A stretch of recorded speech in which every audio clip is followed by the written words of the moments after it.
I know what you're all thinking. Why are you streaming at 4:44 in the morning?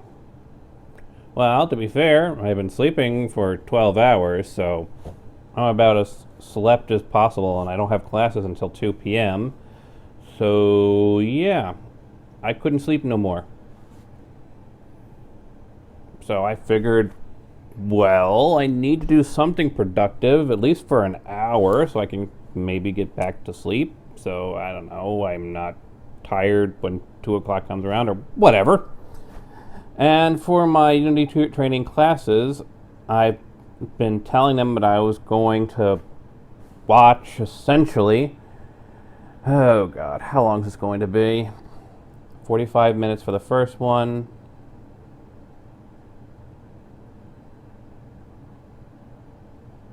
No, it can't be that simple. No.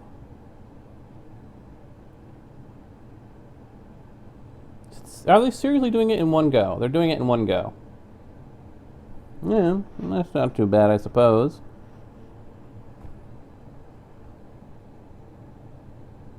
It's the hell. So yeah, I mean, our team is working on a 2D platform former called Shizao, the video game, for the property Shizao, obviously.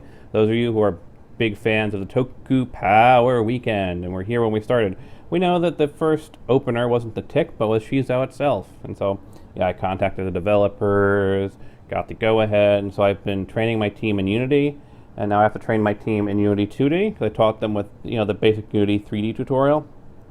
Anyway, so there's a bunch of tutorials out there in Unity 2D. The problem is they're all video tutorials, and that doesn't work well when you're trying to teach. So I figured I would go and look at some of these tutorials and see what they are, take away what I can, and yeah, it's all done in one go, isn't it? Huh. And then I have to make my own training documents for it. So I'm going to start with Unity's, see if Unity actually covers everything you will need to know about making a platformer, and work my notes from there. But I figured since this is game related, some of the people on my Twitter, my Twitch, whatever, might be interested. So we are going to dive into the process that is making a 2D platformer in Unity. Now, of course, this will be me referring to the video, since I am not doing this from scratch. This is literally my training session. This is the equivalent of my mod making stuff. Alright, so now, how much longer do I have to wait for Unity's 4.6? I have 4.6.2. Looks like it's only going to be another minute for 4.6.5. That's fine. Now something else is finished downloading. These are the actual encodes for Tale of Two Wastelands 37. Because if you go up onto my YouTube, several of these things don't actually upload.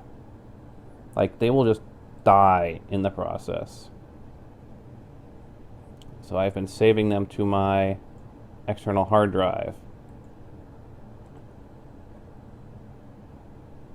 So I'm going to have to combine them together in Premiere, which I actually did a video on, though Toei Animation Studios didn't like the fact that I was doing a tutorial in Premiere and using their footage as the base from which to make a tutorial, so they blocked it in all countries. Yes, I have contested that, saying it's fair use. I'm showing people how to use Premiere. I need source footage for that. Source footage I used is from Toei. It's fair use. It's training. It's the same as doing a review show. But of course, contesting anything on YouTube takes months if you're lucky.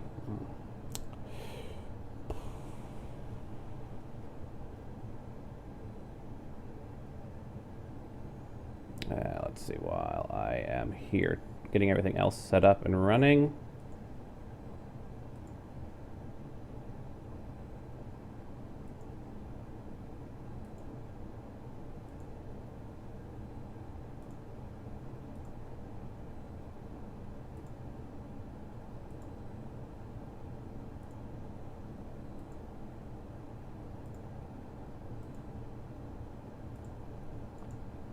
Copy link location. That's for 38. Download. Download for 38. I'm using Twitch Tools to download my videos.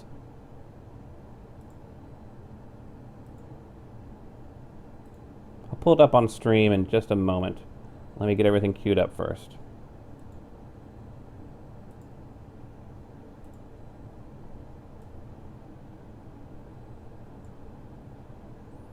TwitchTools.com. And it allows you to put in the URL of any video and download it. And now, of course, it breaks up into 28-minute segments, so obviously if it's a pretty long segment, then it's going to take a while for it to download. But Twitch Tools, very useful site. Alright, so now I've got those downloading. Clear the old ones. The old ones include Unity. Good. I can minimize that. Minimize my external hard drive. The annoying thing with Unity is that, at least in my experience, when I started my project on my laptop, I couldn't just make a copy of the files, move them to my desktop. So I'm hoping that if I save my files onto my external hard drive, I can pull the external hard drive out, take it to school with me, plug it into my laptop, and open the same projects. Unity setup 4.6.5.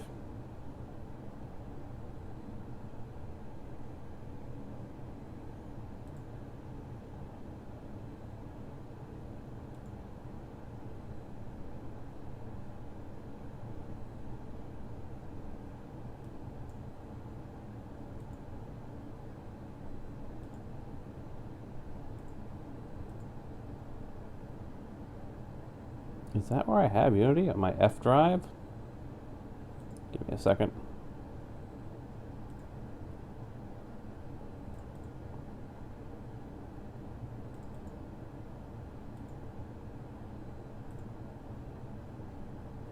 Yep, that's where I have Unity, on my F drive.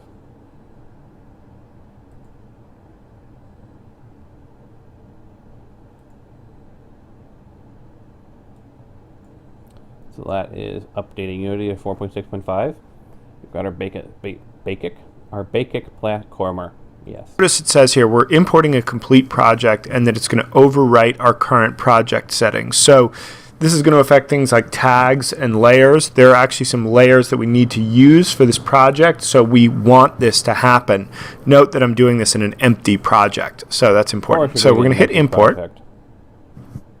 And it's going to pull up our import dialog where we can choose what parts of the project we want to import. Now, we are not going to bring everything in, so we're going to start just by hitting none, and then we're just going to choose the folders we want. So we're going to want the animations. All right, pause in a moment. That doesn't look like it's going to be too hard for me to pass the lesson along to my students. We're going to want the animator. Just have to wait for Unity to finish updating to 4.6.5.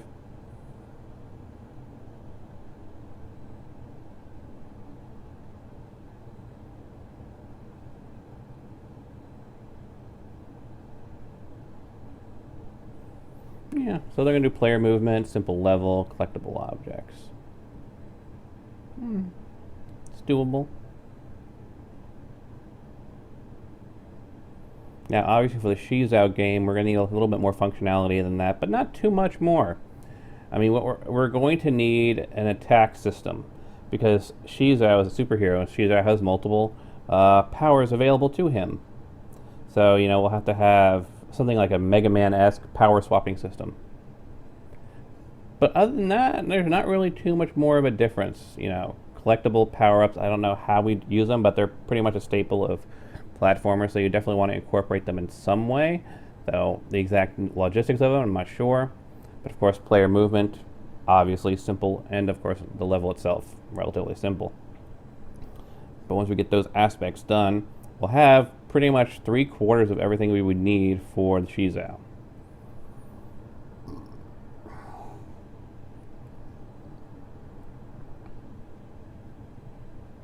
Come on, Unity, hurry up.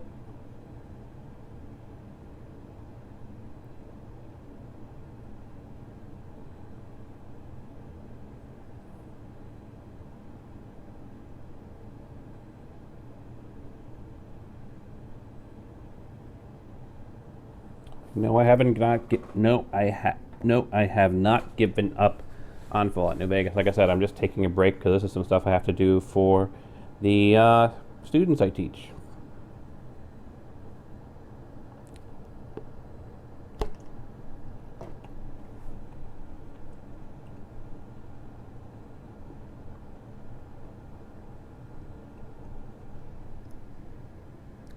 What are you doing with the lighting, LifeCam? I mean, granted, I know my room here is pretty dark because I don't have the natural lighting on, but still. Why are you going all kinds of weird lighting flickering? I suppose I could turn the lights on behind me. But I'm kind of curious to see how well LifeCam handles my completely dark room. Well, not completely dark. I've got the lights from the other room.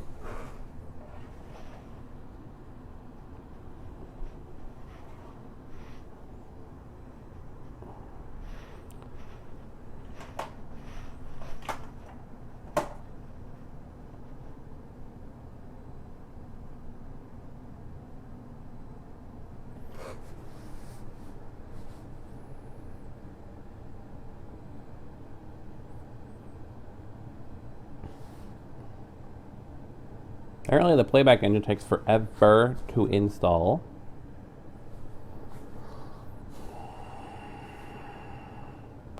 Yes, you can overwrite the example project.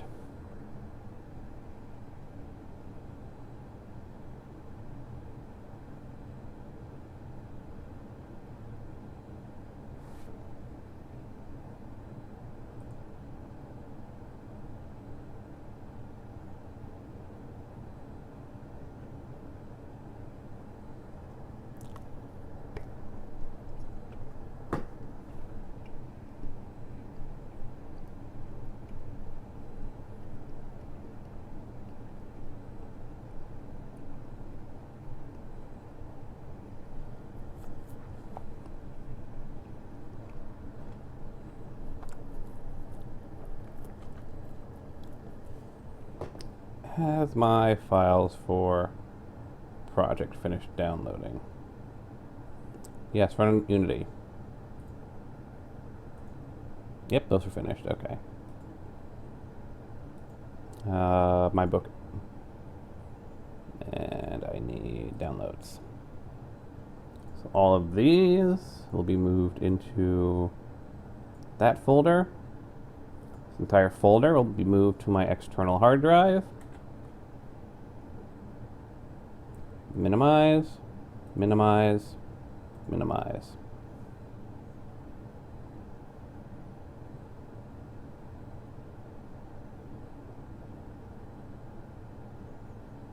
Yes.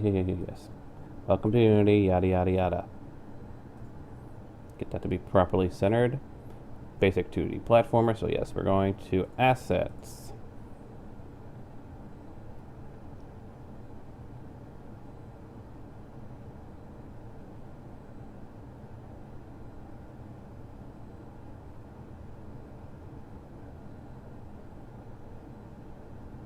Import new asset. Now, import package. No, it's not going to be there. There's an actual section where you get to the asset store through here. There it is, asset store.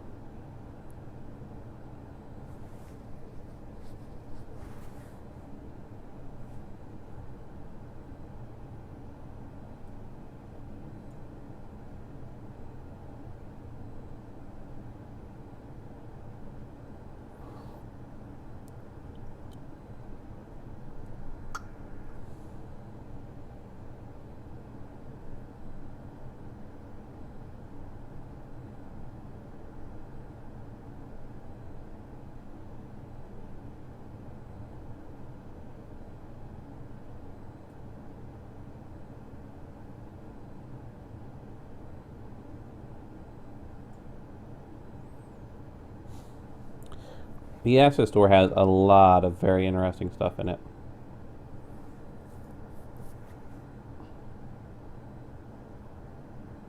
Alright, so we are looking for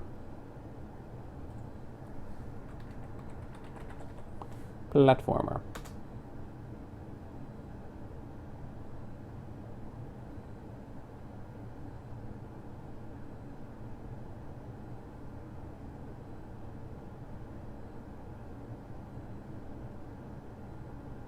They've got some great stuff. Like if you have some cash, you can actually get a starter kit. It'll take care of pretty much anything. But we're looking for basic 2D platformer.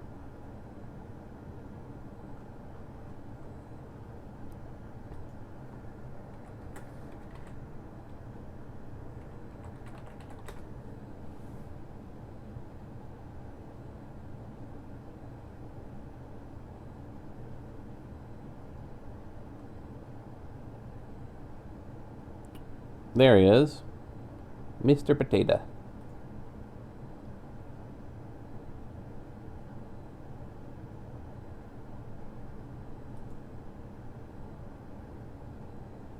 Take care of this.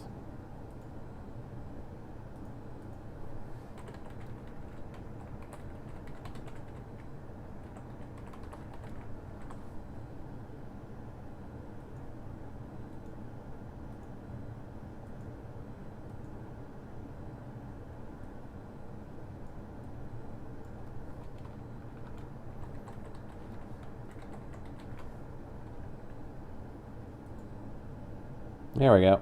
Now it's working.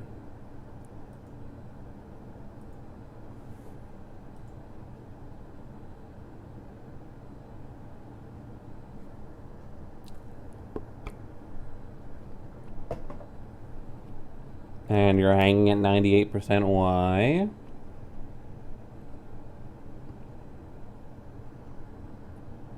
Import. I imported everything, didn't I? Even though the guy specifically said not to import everything, I'm importing everything. Because I'm an idiot.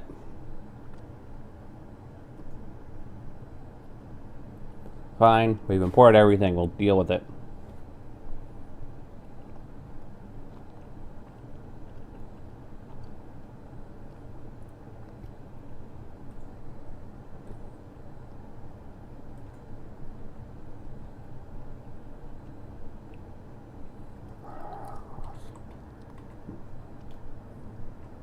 Stage 1, whatever. I just want to have something I can save.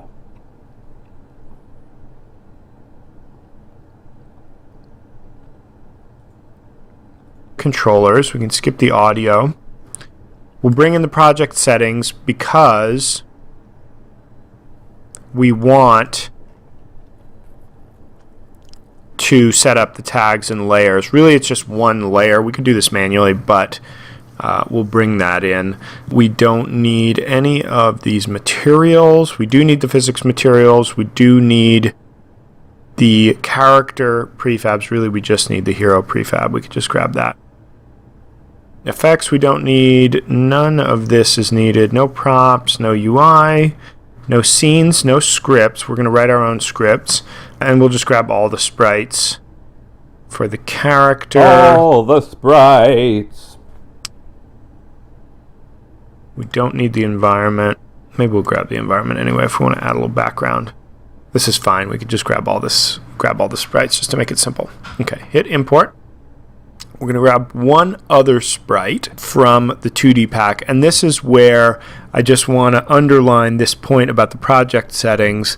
The 2D pack actually has project settings in it as well, and I think there may be a bug on the asset store where it's not showing that warning, because I actually had this happen to me the other day when I was prototyping this. So importantly, right, when we import... So 2D pack, okay. Windows.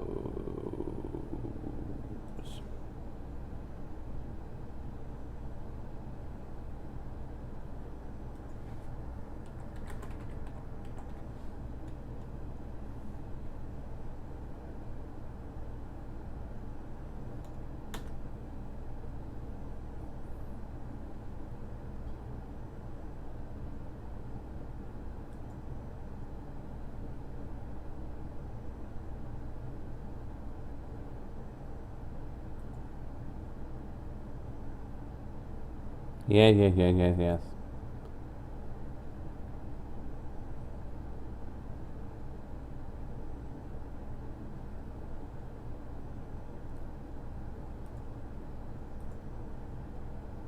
For this, we're going to go ahead and again hit none, so we don't get all of, you see these settings here, right? We don't want them. All we want from this is one sprite, which is going to be our coin sprite. So we're going to scroll all the way to the bottom, choose coin sprite.png, and hit import. And we're just going to use this. All right.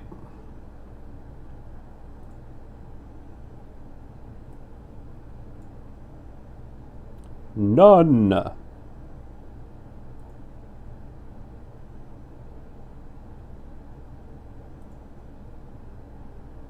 Those are our sprites.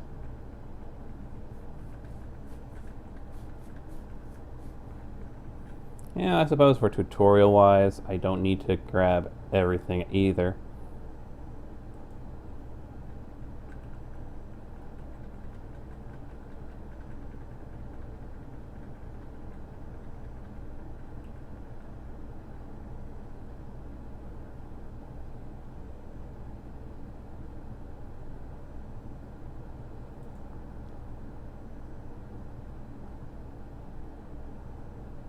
Gotta find the frickin' coin sprite.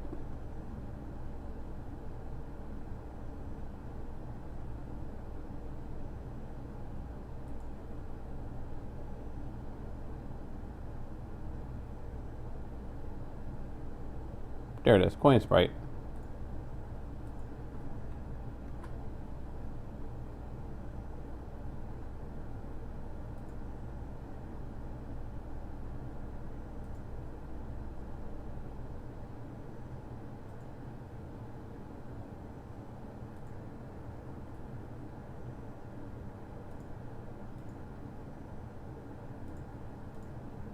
Our platformer coin. So important there, hit none, select the coin, and hit import.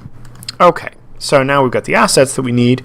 Let's go ahead and set up our player. So we'll go to prefabs, characters, hero, drop this guy in the scene, and you'll see there's some scripts that Characters, prefab, hero.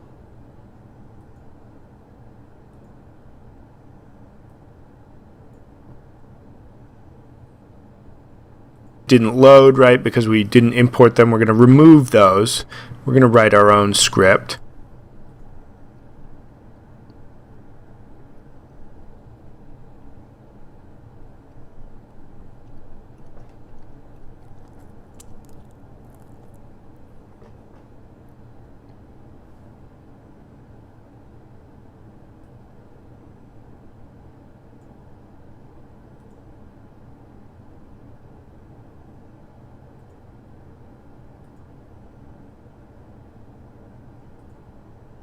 Once we're writing our own script, I can actually just go to scripts here, say, all of you, goodbye. All of you, say goodbye. Yes.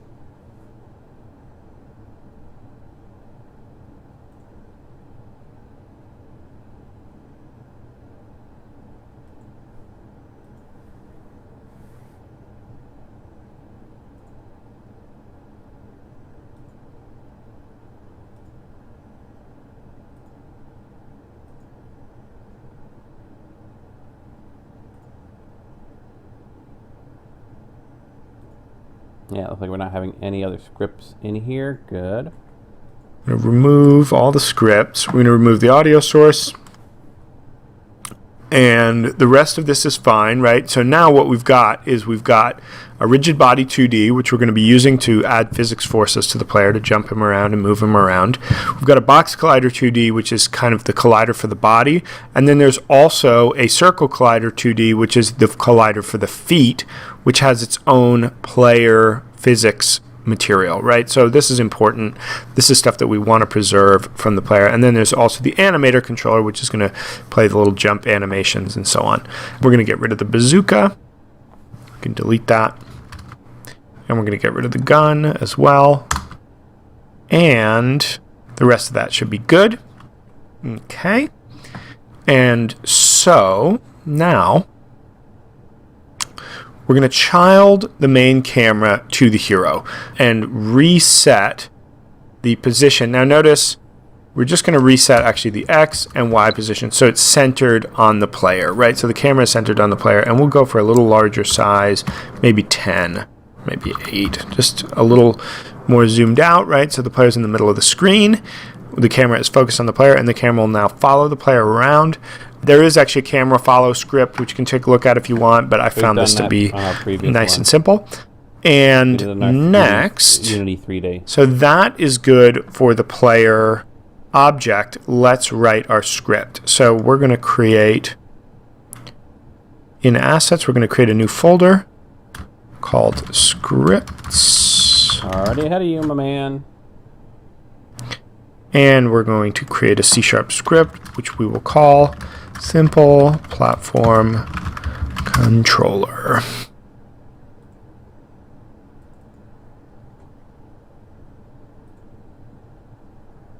This might not be too bad for teaching my students.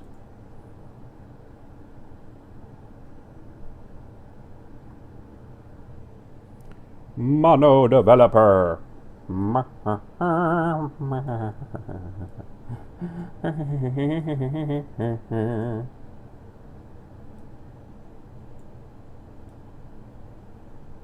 may actually just play this video for my students, because I should be able to walk them through any questions that I have now that I've seen it myself. And since there's only one video, we should be good. Alright. I'm going to open that up in MonoDevelop. And let's get started. So we're going to start with our public variables. And the first two are going to be hidden. So we're going to type hide in inspector. So this means we can have a public variable, but not have it visible in the inspector, which is kind of useful. So we're going to, the first one is going to be facing right. That's going to be equal to true. So we're going to initialize that to true. And then we're going to have another one that I can see for things like this, which are called jump. So facing right is just going to be, is the player facing right, which is how the player is going to start right. That's how the sprite is. And then jump is just going to be, it will be true for the frame in which the jump key, in this case the space bar, has been pressed. We're also going to have a public floating point variable called moveForce. We're going to initialize that to 365, and we are going to have a public float called max speed, and we're going to set that to 5. The max speed is the speed that we're going to kind of clamp our velocity to. So if the player starts to get above the max speed, we're going to force them back down to the max speed so they don't just kind of accelerate as we add force. We're going to add a public float called jump force, set that to equal 1,000, and we're going to add a public transform called ground check. So what we're doing here is we're going to be ray casting down to check if the player is standing on the ground, and very useful. Or line casting, actually, right? Because it's just in 2D. And then we're going to be doing that in the direction of this transform, right? And the transform is here, and it's just below the player, right? So the transform will be in the ground if we're on the ground, right? So then we'll cast down towards it and hit the ground. Or if we don't hit it, right, it means we're in the air. Okay. So next, we're going to have some private variables. We're going to have a private Boolean called grounded, and we're going to set that to equal false. We're also going to have a private animator called anim, which we're going to use to store a component reference to our animator. And then we're going to have a private rigid body 2D called RB2D, in which we're going to store a reference to our rigid body. Oh, we're going to change start to awake and get our component references. So we'll start by saying anim equals set to false, so get I'm wondering component if you can change that in the animator. And RB2D equals get component rigid body 2D. So just get and store our component references to our two components there. And in update, what we're going to do is we're going to cast our line down to see if we're grounded, to see if we can jump, right? So we're going to say grounded is going to be equal to the return value, right, of physics 2D dot line cast, right? So line cast and ray cast return a Boolean, basically if they hit anything, right? So Basically we're going to Boolean set true or false. our Boolean grounded to the return That's what a value bool is. of our line cast. So we're going to check if we hit anything with the line, and we're going to do it from our start, which is a vector 2. We're going to use transform.position, right? And it'll just discard the z-axis. It's basically casting it to a vector 2. From transform.position towards ground check.position, right? Our transform at our feet. And then what we're going to do here, this is a little bit interesting, we're going to use 1 and the bitwise left shift. Basically, so we're just saying the only layer that we're going to be casting against here Is the ground is layer, the which ground makes sense, layer. 'cause And this is 2D how we're going to and express 2D, that. You only have to worry about the And ground layer. then, so I we're suppose- just going to cast our line against. Though I suppose in theory, if you're doing, you could do something similar, obviously in 3D. You could do if you didn't want to do that, you could do like a parkour game, and that would allow you to basically check against walls. Are you colliding with the walls? But since this is 2D, we don't really have to worry about colliding with the walls. Though, well, we're talking about layers, so if it's 2D, even if you want to do like a Mega Man X style sliding thing, technically vertical walls would still be a wall. Would still be on the ground plane, unless you did it in a different layer. So, depending on how our game advances, we may need to tweak that for the Shizou one. But for now, it's the starting point. The ground layer. And then we're going to say if input dot get button down jump and grounded equals true, right? So we can't double jump in the air. That might be a fun way to extend the script, right? But for now, we can't do it. We're going to check to make sure we're on the ground and the jump button has been pressed, and then we're going to set jump to equal true, right? In our physics loop, we're going to see if jump is equal to true and add our physics forces. So here we're just going to set the Boolean for the frame where the jump button was pressed and we were on the ground, and then we can apply the motion To the ocean. in our physics loop. Now, we're going to use something in our physics loop, so I'm just going to declare it now, which is a private function that returns void called flip, and this is basically going to flip the sprite around if we're trying to move. If we're trying to move right, it's going to flip the sprite to the right, and vice versa, right? So Mirroring. all we're going to do here is we're going to say our Boolean facing right is equal to not facing right, and you'll see how this is used in context in a minute. I just want to get it written so I can call it. Then we're going to declare a vector 3 called the scale and set it to equal transform.local scale, right? So we're going to store our local scale into the scale, and then we're going to say the scale.x times equals -1. So we're going to multiply the x coordinate of our vector 3, the scale, by -1 to flip it, to invert it, to make it positive if it was negative, or vice versa, right? And then we're going to say transform.local scale equals the scale. So we're basically going to flip, by scaling by -1, we're going to flip our sprite around, scaling the x by -1, multiplying the scale by -1. Okay, so now we're going to write our physics loop. So we're going to say void fixed update, right? We always want to do physics code within fixed update.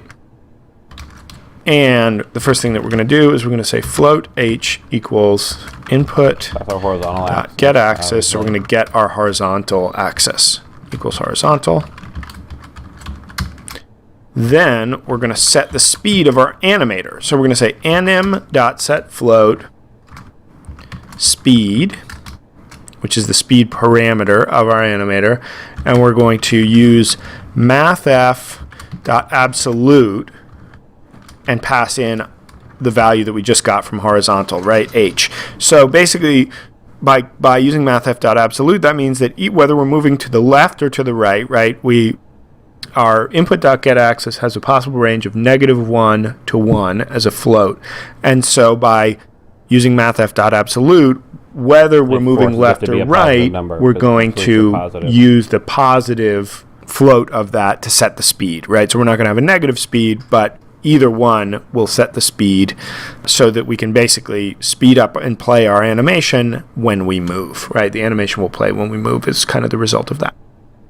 And it'll kind of ramp up a little bit as the input ramps up. Okay, next we're going to say if h times rb2d dot velocity dot x is less than max speed. So basically we're checking, are we under our kind of speed limit? Then we're going to rb2d dot add force. We're going to move, right? We're going to add force to the rigid body. And we're going to do it in the direction vector2 dot right times h times move force, right? So what's important here, we're only using right, but because h could be a positive or a negative number, if we're getting a -1 for h, then vector2 dot right is going to become left, right? So Logical. kind of little shorthand there, but that'll work nicely. Okay, then we're going to check if we've started going too fast. So if mathf.absolute, rigid again, right, because we could be having a positive or negative number, right, we're going to say rb2d dot velocity dot x is greater than max speed. So we're checking if we're taking that positive or negative number, making it a positive number, and checking to make sure that it's not, or if it's greater than max speed, we're going to clamp the velocity. So we're going to set the velocity of rb2d directly. So we're going to say rb2d dot velocity equals new vector2.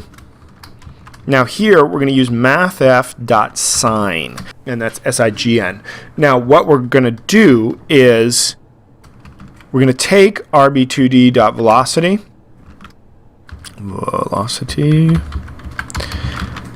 And you're just caring about dot the x x, value. Yeah. and we're going to use mathf.sign. So what mathf.sign is going to do is it's going to return a 1 if we have a positive number and a -1 if we have a negative number, right, of whatever the velocity is. It's just going to give us a 1. So it's basically a way of figuring out if the velocity is positive or negative and using that in our next calculation, which is that we're going to multiply that by max speed. It's going to figure out which direction we're moving in and then multiply that by max speed to set us moving in that direction, but only at max speed. And then we're just going to set rb2d.velocity.y to be what it was, right? So we're just going to reuse the y velocity. We're not trying to change that. We're just max speed. You don't go beyond max clamping, basically, or setting directly the rb2d velocity.x.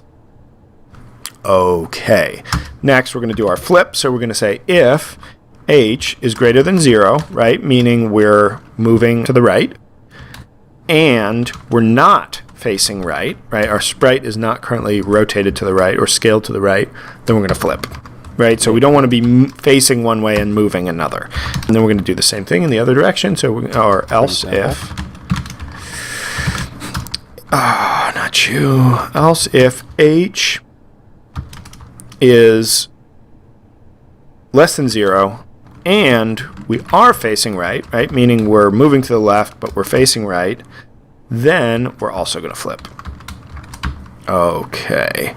Lastly, so we're just going to flip the sprite based on what direction we're moving in, right? Lastly, we're going to say if jump, right, if our Boolean that we set for jump becomes true, for the frame that it's true, we are going to add a burst of force moving up. First, we're going to say anim.setTrigger jump, right? So we've got a parameter called jump in our animator controller, and we're going to set that so that we can transition to the jump state and play the jump animation. And then we're going to say rb2d.addForce new vector2 0 f on the x, right, and jump force on the y. And then we're going to set jump to equal false, right? So we can't double jump yet. And that should be good. Let's save that. Jump over to the editor, and we will now add that to our player. We're going to add component, hero, add component, simple platform controller. We're going to drag in our reference to our ground check. Very good. And let's make a little box for him to jump on. Now let's see here. 2D dot add force. What is he talking about when he's talking about Add that to our player. We're going to add component, hero, add component, simple platform controller. We're going to drag in our reference to our ground check. So it's just saying add the script, okay. Nothing horribly complex about it, but it does kind of not. So I could probably just do this. Yep, thought so. As opposed to trying to search for it, you can just drag and drop. Very good. And let's make a little box for him to jump on. So we're going to actually create a 3D object, which you can use in 2D if you change the collider. So we'll set that there. We'll make it 10. And we're going to take off the box collider, which is a 3D collider, and add a box collider 2D. So a little reference to our ground check. Very good. And so that we can transition to the jump state and play the jump animation. And then we're going to say rb2d.add force. There, we're going to add component, hero, add component, simple platform controller. We're going to drag in our reference to our ground check. That's what I was not catching.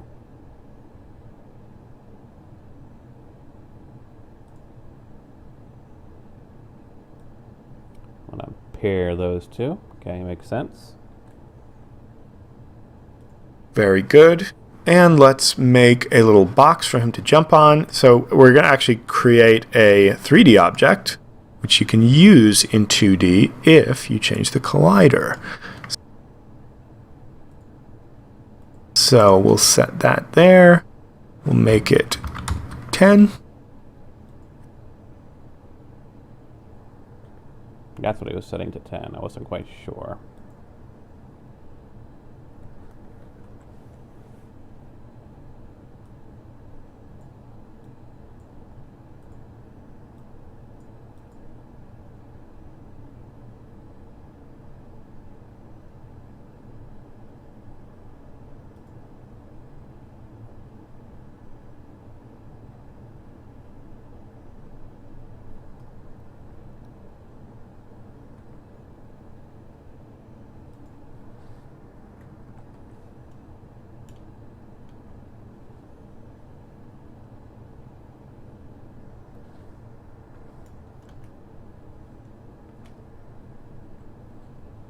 Just trying to put it in a place where it's not automatically colliding.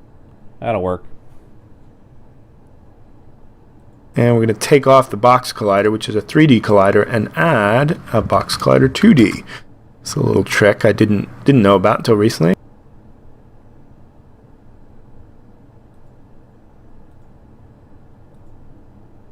And we need box collider 2D. It's kind of handy. And importantly, right, we're going to set the layer to ground so that we can say, yes, this is the ground, and we can jump off it. Let's play.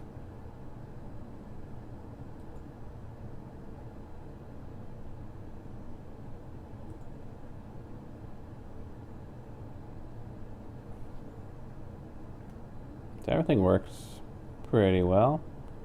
Into the abyss!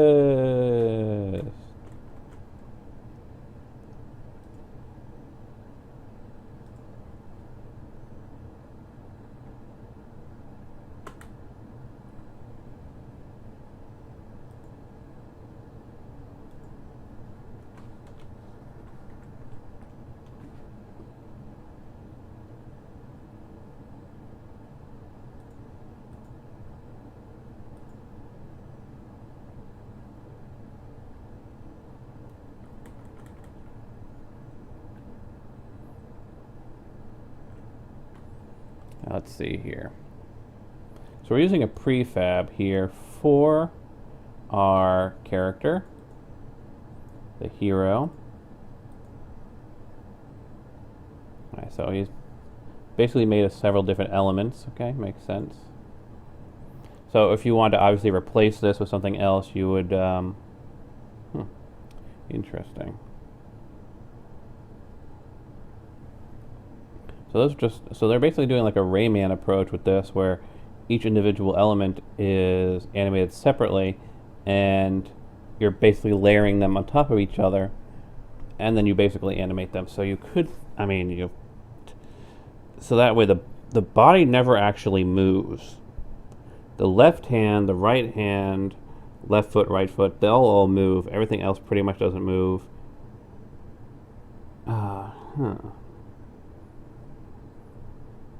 But you could, like, now see, for the kind of project that we're going to be doing, that probably wouldn't work too well, but I could certainly see some useful information coming from that. Now let's see, where's our animator? Windows. Animator. Hero. So that's pretty standard there.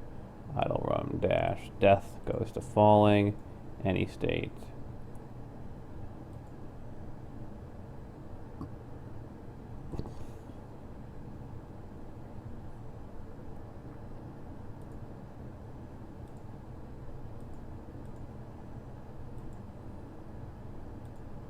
Boop.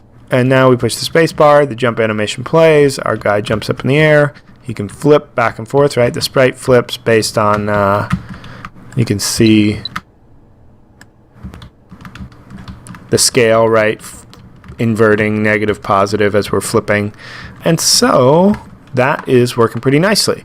Let's add a little directional light here to just to light up our lives.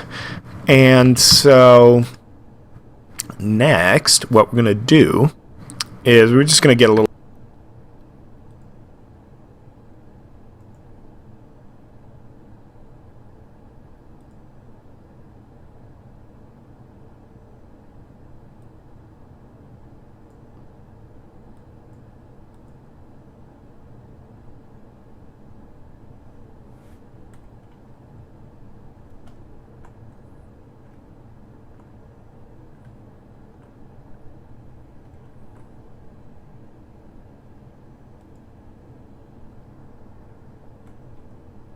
Alright, not too difficult. simple script here to spawn some platforms. Let's create an empty game object called spawn manager, and we're going to create a script to, and let's actually let's label this. No, I don't want a game object as a subchild of directional. Ground and make a prefab out of it.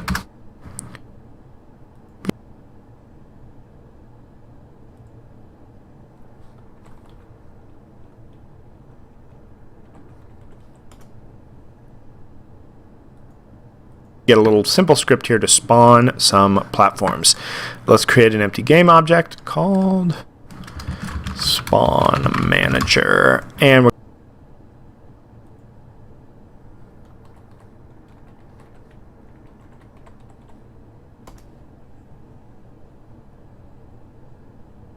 going to create a script to, and let's actually let's label this ground and make a prefab out of it. Boop, drop that. We're trying to queue into a prefab, we're calling it ground. Makes sense. We want to make it into a prefab.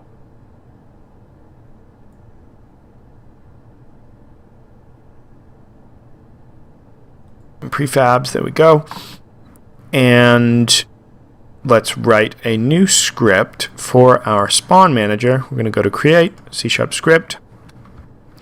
We'll call it spawn manager. Let me scroll down.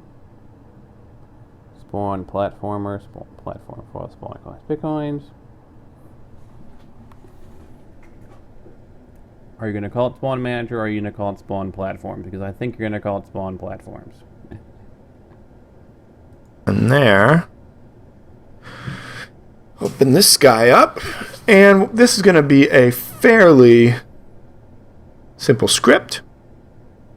We're going to have some variables, public integer max platforms, the number of platforms we want to spawn, which is going to be equal to 20. They made a mistake in their We have a public stuff, didn't they? game object called platform, which is going to be for the platform prefab, the ground. We're going to have a public origin position, right? Because we're adding. They're calling it spawn manager. This is called spawn platforms. It looks like it's all the same. Vector 2, random position, under the spawn, yeah. So they're about the same. New script.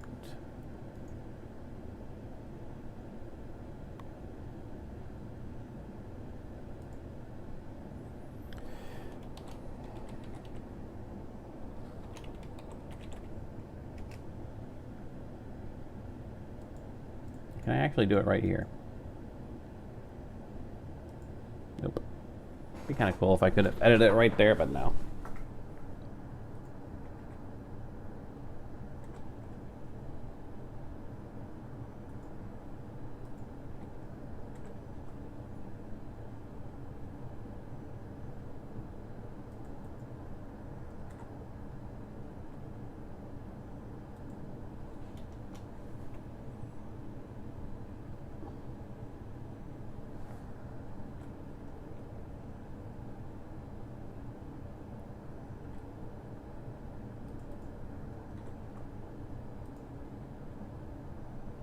Save.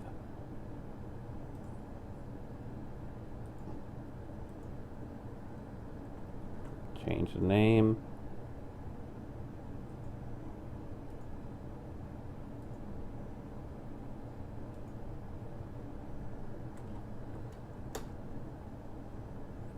There we go.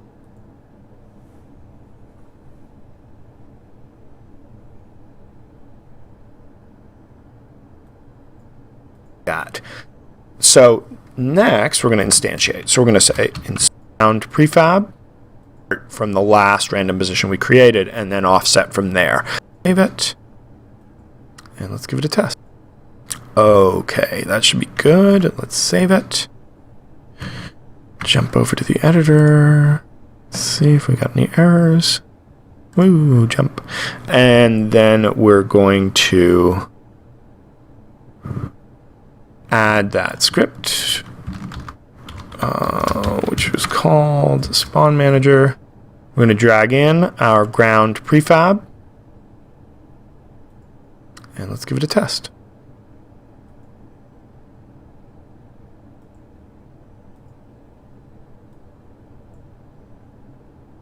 Now, is that where he's adding it to the spawn manager? Because again, they miss a few points, and this is why I need to go through these myself. And then we're going to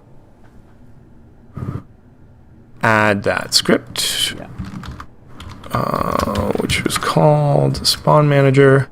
We're going to drag in our ground prefab, and let's give it a test.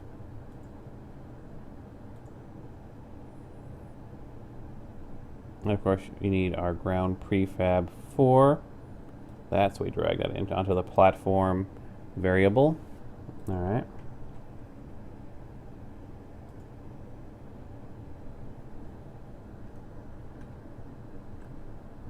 No. Falling into oblivion.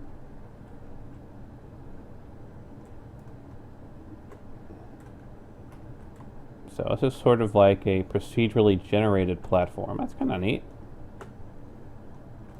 Nope, nope, nope, don't fall! Because the platform will never be in the same place twice. That was pretty easy. Give me a platform at the bottom. Ah! So, yeah, it works pretty well.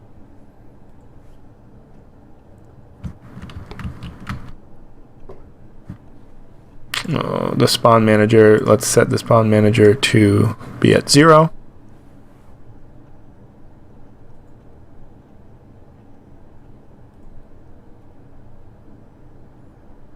do you mean by at 0?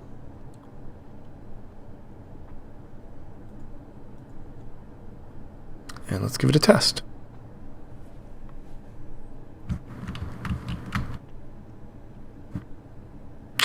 The spawn manager, let's set the spawn manager to be at 0. That's what he means by 0.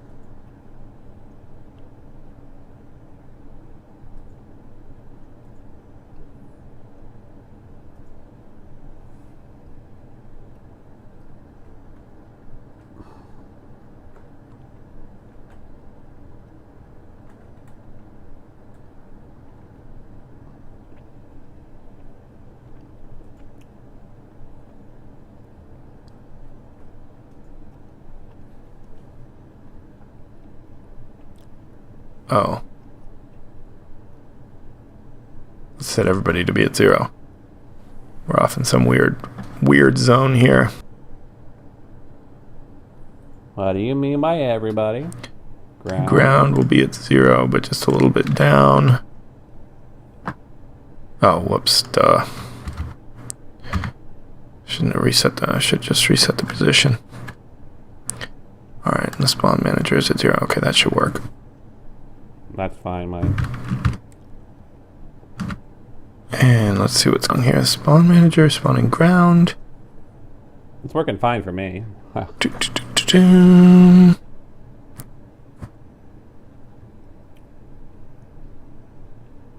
is it not spawning?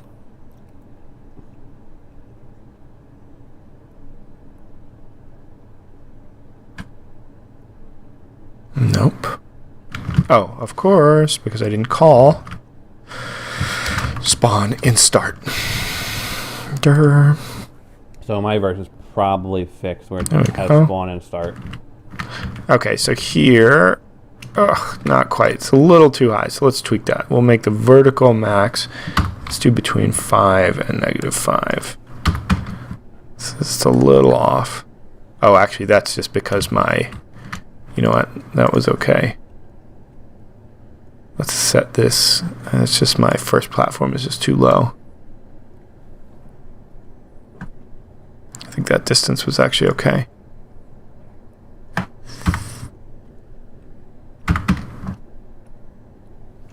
Watching developers screw up. There we go. That's the fun.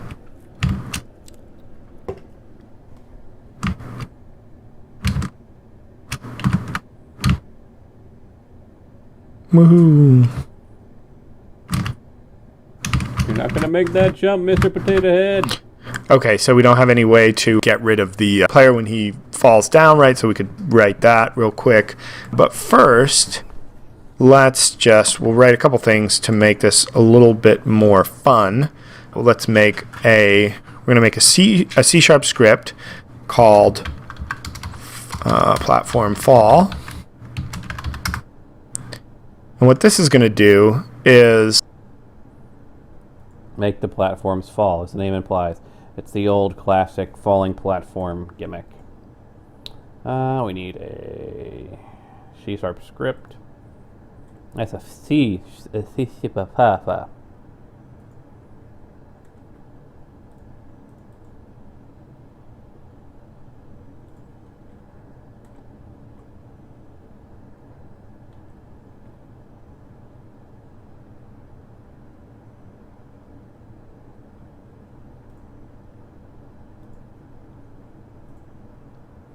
And so the last one that's actually in here is spawn coins, pick up coins, and reset. Okay. we're going to do public float called fall delay.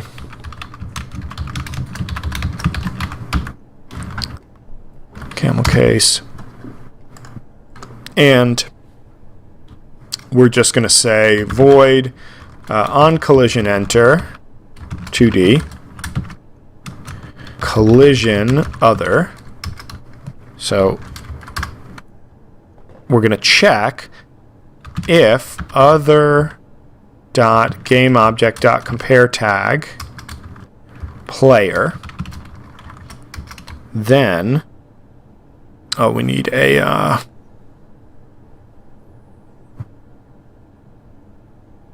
We're going to have a private rigid body, so we'll say private rigid body 2D, RB2D, and get a reference to that. Just after the player's been on them. Rigid body 2D. Rigid body 2D. So we're going to say RB2D equals get component rigid body 2D. And here we're going to say RB2D dot is kinematic equals false. So let's add a rigid body 2D, and we'll set it to kinematic, right? So that gravity scale is 1. That's good. Okay, so now what the RB2D. Oh, I forgot this. Forgot a parenthesis. Okay, let's see. Now, so when the player lands on it, this has to be of type collision 2D. Oh, yes, of course. Try again. I love watching developers fail. It means I'm not nearly as stupid as I think I am. Of course, we need to add that script.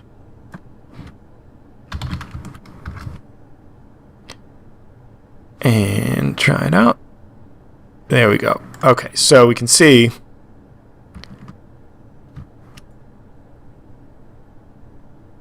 and of course apply it to the prefab.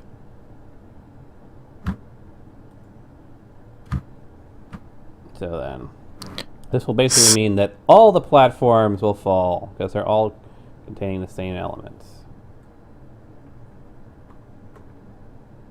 Yeah, so they all fall. So there's no stable ground anywhere.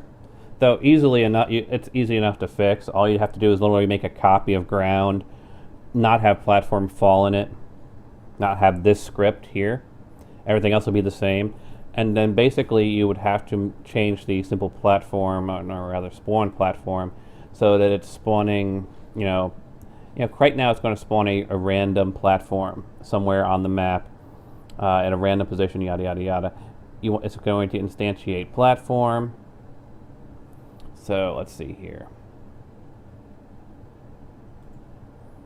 And you're going to tell it the platform is ground. So basically you would have an alternate version of this. You'd have, spawn.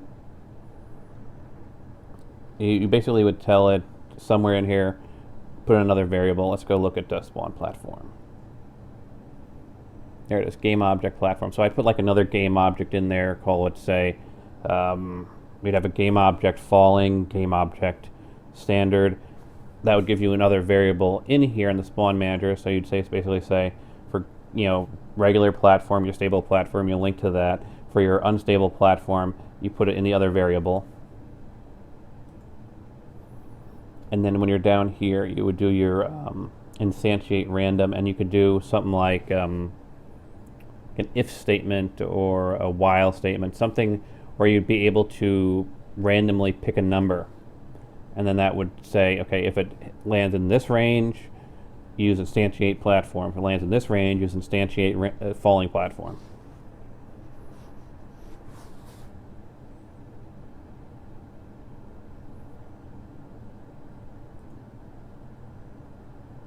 Why don't we do that?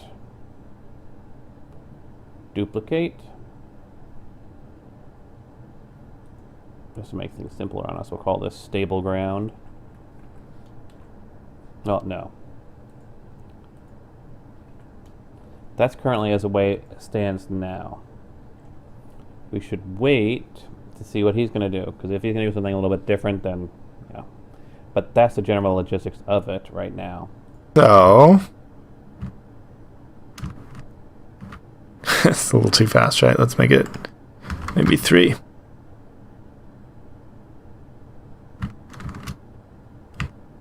And of course, apply.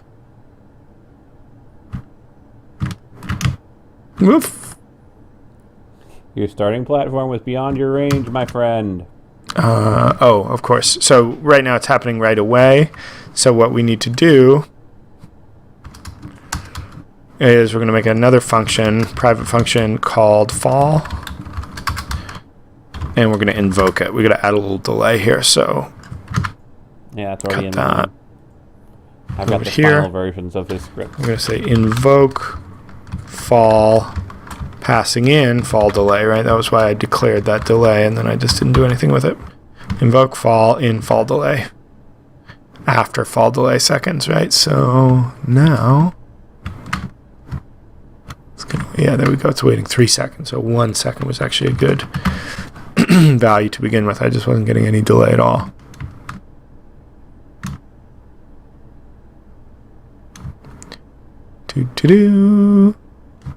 So now we have our kind of, pretty familiar platformer gameplay, but just making things a little more exciting by having the platforms fall when the player collides with them. Yeah, so it looks like Hooray, we reached the end. So, let's just add in, we'll add in some coins, and we'll add in a box to destroy the player when they fall beneath it. We could let's change the background color as well, just to make it more juicy. Little kind of sky blue color there. Where is he changing the background color? Main camera. All right.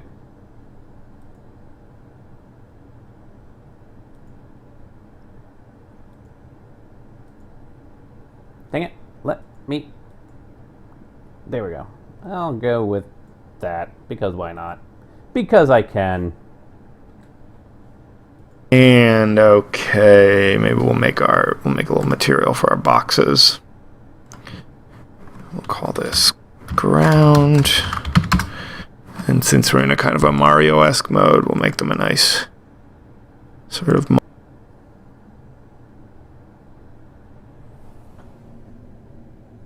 You put that in scripts, interesting. Create material. Ground.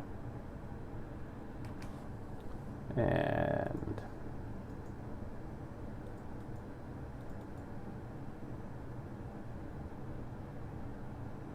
yeah, sure, why not?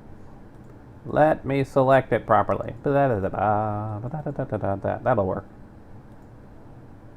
Mario green color.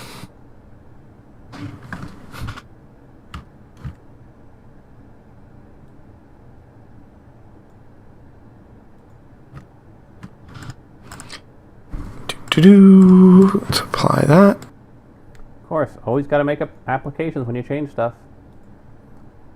So if we go and play this.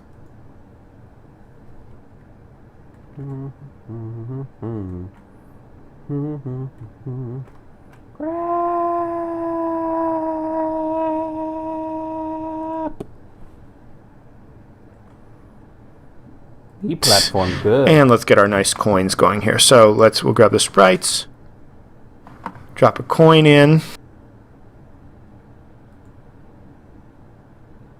So just regular area on the interface, okay.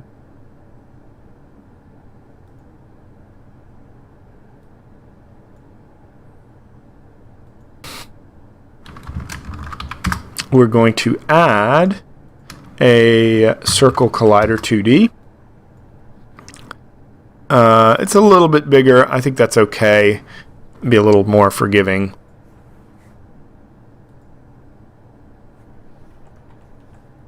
Circle Collider 2D.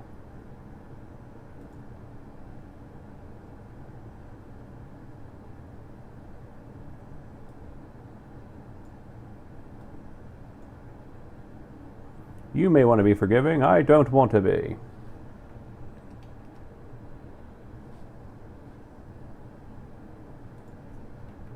Point 4.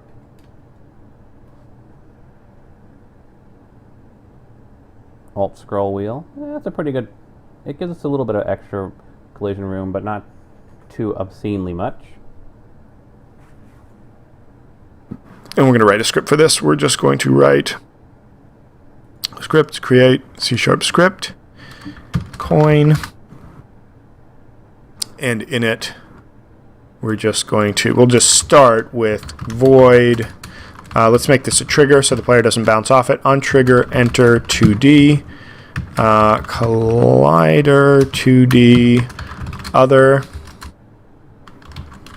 Oh, so we probably use spawn coin. Other.gameObject.compare tag player.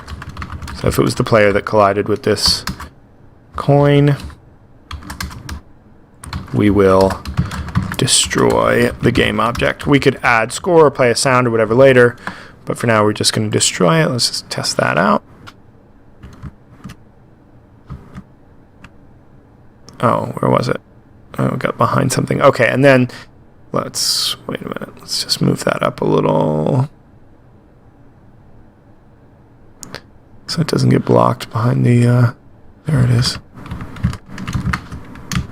Oh, and I forgot to make it a trigger.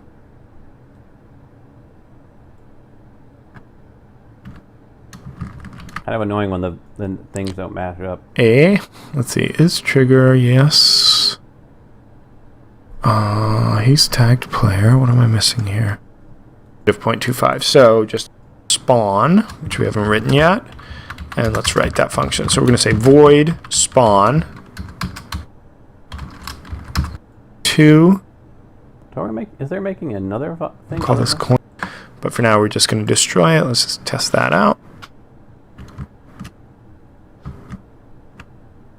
Oh, get our nice coins going here. So we'll grab this script, create C# script, coin. Apparently it's something different than coin and spawn And coin. in it, we'll just start.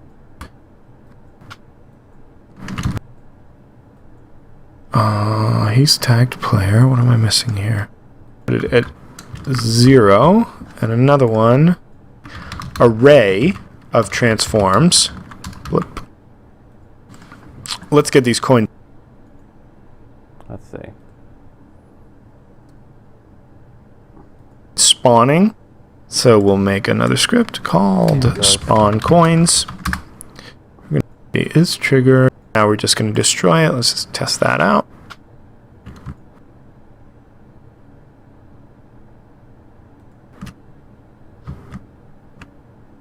Oh, where was it? Oh, got behind something. Okay, and then wait a minute. Let's just move that up a little.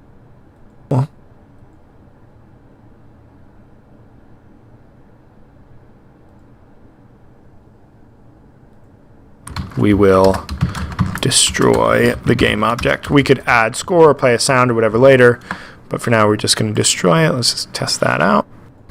So if it was the player that collided with this coin, we will destroy the game object. We could add. There, that's what I'm looking for, so I have the full script. But that isn't one of the scripts they actually provide, which is kind of annoying. You actually have to be able to catch that exact section in the video and keep track of it. All right. Create C# script. Wow, tongue not work.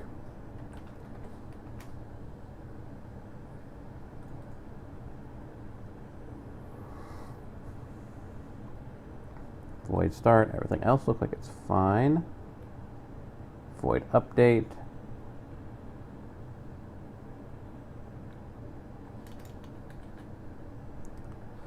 Void on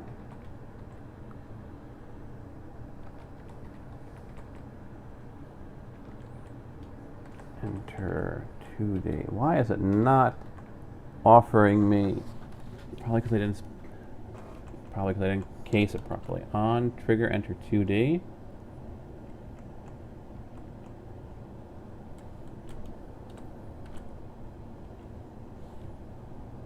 Collider 2D.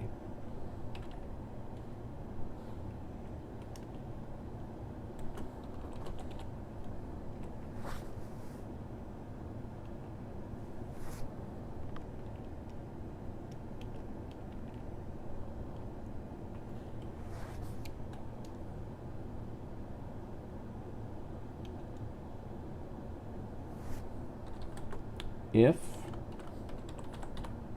other dot game object compare tag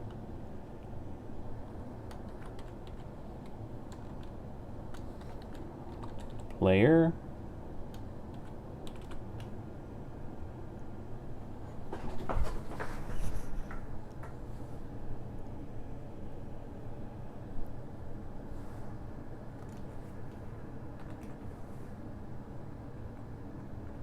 Don't put them in weird places, Unity.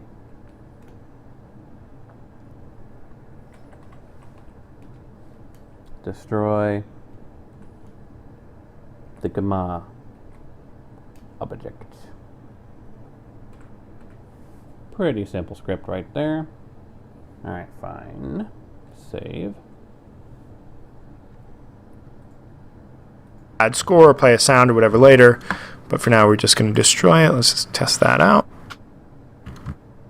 And we probably need to link that to the coin.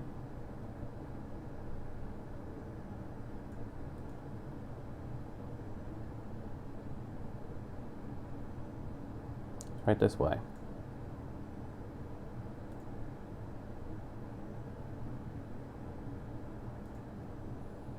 And we'll move it up our manager.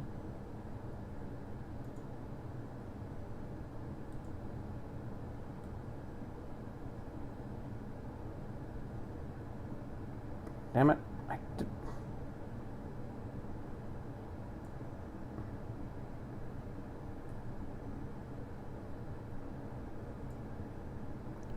don't want it parented to the player.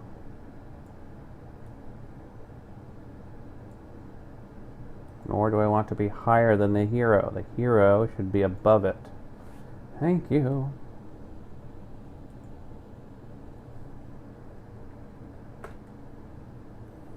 Into the abyss we go.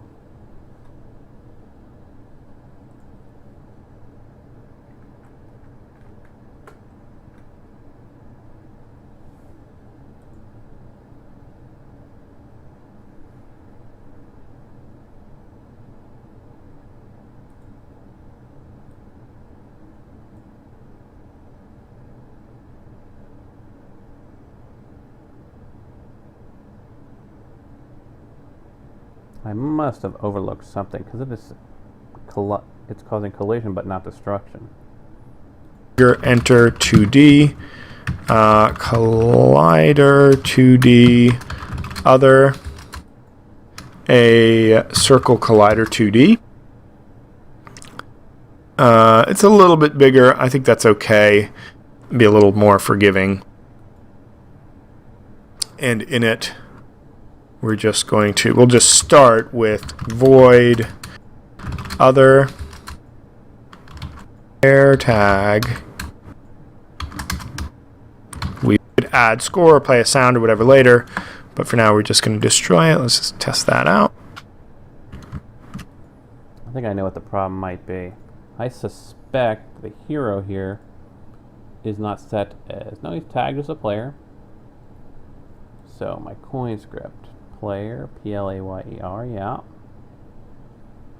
Because it should destroy it when it comes into contact with the player, but it is not. Oh, where was it? Oh, got behind something. Okay, and then let's, wait a minute. Let's just move that up a little. So it doesn't get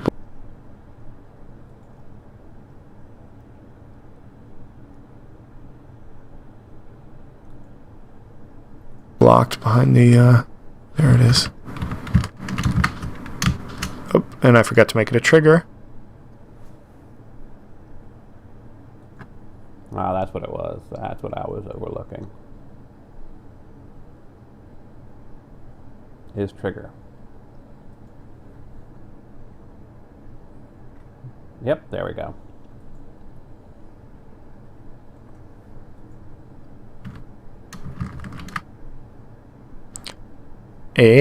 Let's see, is trigger, yes.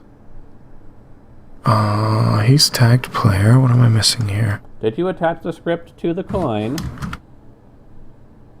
just not colliding, huh? Oh, of course I didn't add the script. Durr. As usual. There we go. All right, cool. So, let's get these coins spawning. So we'll make another script called spawn coins. We're going to attach it to our ground, and we'll add to the ground some empty child objects. I'm going to put this one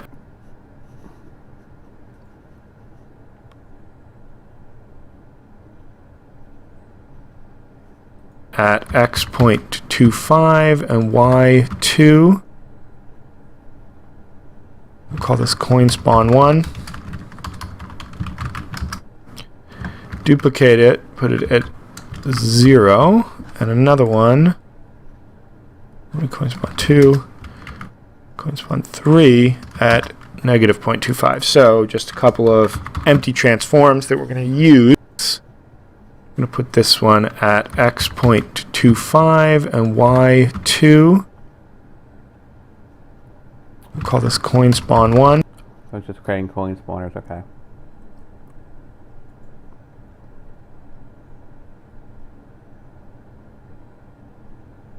Is it creating empties or game objects? Game objects.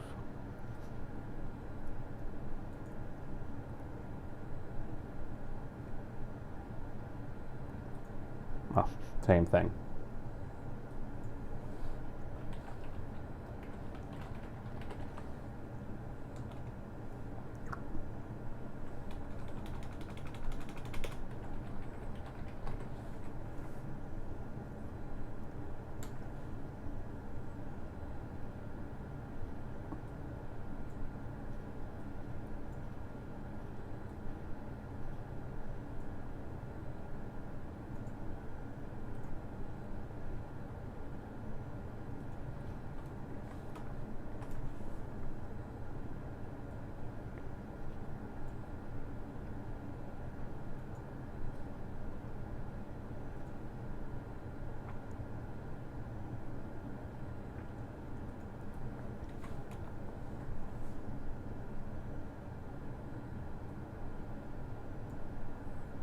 Coin spawn 1 is there, coin spawn 2 is there, coin spawn 3 is there, okay?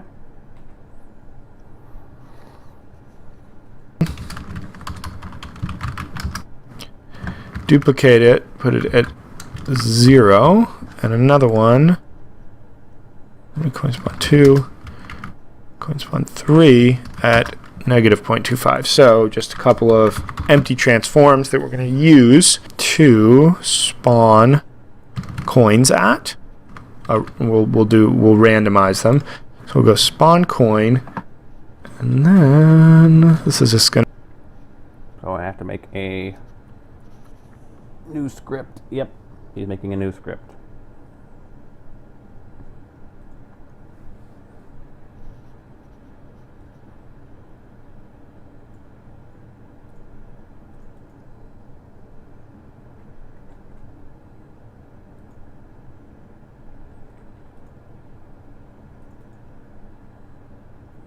Moving around at the speed of sound.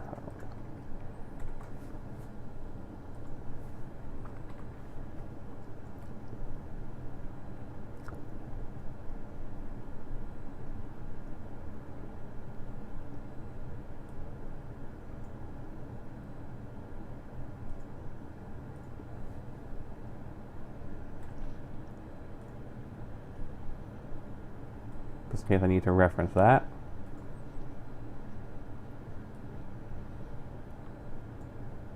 To be nice and simple, we're going to have a public array of transforms called coin spawns, plural, and we're going to have a public game object coin. I'll link to In those start, later. we'll call our function spawn, which we haven't written yet, and let's write that function. So we're going to say void spawn. And we can delete update. We don't need it. Oops. And we're going to have a 50% chance of 0 or 1. And what we're just going to say is if